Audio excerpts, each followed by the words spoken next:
And then there were four. The AFC and NFC championship games kick off this weekend. The Minnesota Vikings will be going up against the Philadelphia Eagles after pulling off what's being called the Minnesota Miracle.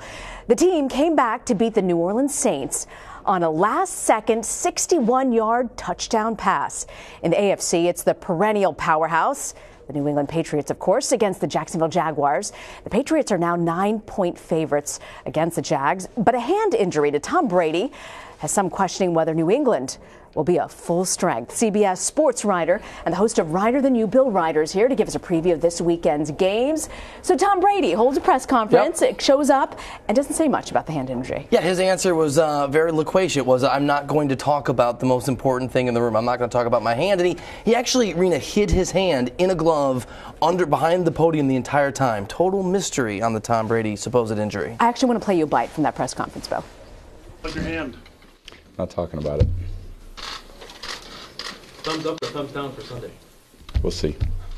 You throw any footballs today? I'm not talking about that. Did you practice today? I was out there.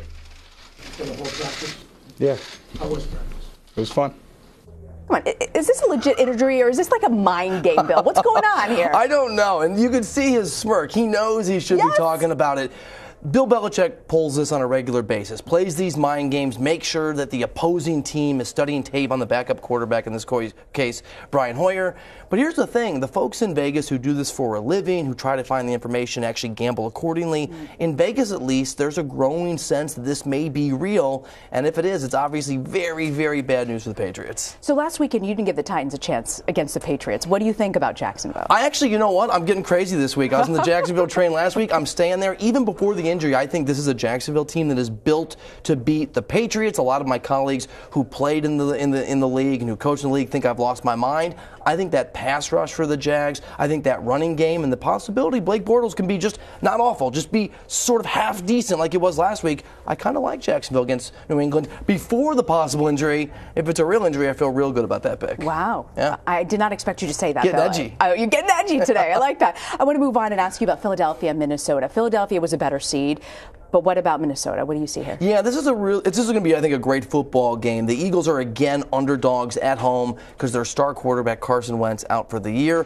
Nick Foles is the backup. A lot of people doubted him. Now, he played pretty well last week. The odds he plays well twice in a row seems a little bit thin. Minnesota's coming off that amazing play, that miracle. They've got a great run game. They've got a great defense. I don't want to disrespect Philly. I know with Jay Ajayi now in the mix, their run game is really good too. But it just feels like the Vikings are poised to be the first team in the history of the league to play a Super Bowl in their host city. I think the magic runs out for Philly. You know, we also mentioned, as you were talking about the miracle that the Vikings managed to pull off, but they're also fans are showing a bit of gratitude. Tell me about this one. This is really cool. So what's happened in the NFL in an interesting way is that fans are starting to give money to the players on opposing teams who they respect or played through something sort of difficult. So not their team. No, the other team. The other team. It's really easy to be magnanimous, though, when you're the winner and you're not heartbroken at home crying. But Vikings fans are being magnanimous. And so one of the Saints that they've donated a whole bunch of money to, he wants to come back and make sure that some of those funds from his charity are actually spent in Minnesota. And so as much as there's some vitriol between teams when they play each other, it's kind of cool to see fan bases and even guys on the other team unite for good causes. It's a reminder, some pretty cool things happen in sports outside of the lines. I always love to see that off the field. It's neat, right? It really is. It makes it fun to rally around it when teams are so supportive. It really does. Host of Reiter Than You, Bill Reiter. Look forward to circling back with you next week. You got it. Thank you, Bill.